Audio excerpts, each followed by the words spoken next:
Allah says in the Quran in Surah Baqarah, chapter number 2, verse number 143, that we have made you an ummat-e-wast, a middlemost community, a justly balanced community, so that you may be a witness over the nations and the messenger will be witness over you.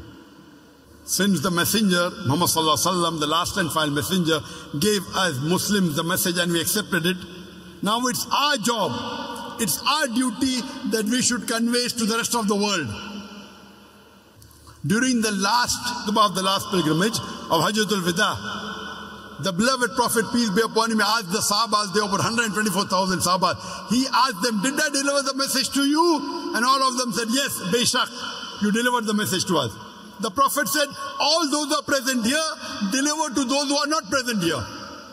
It's our duty to convey the message of Islam to those who are unaware of it.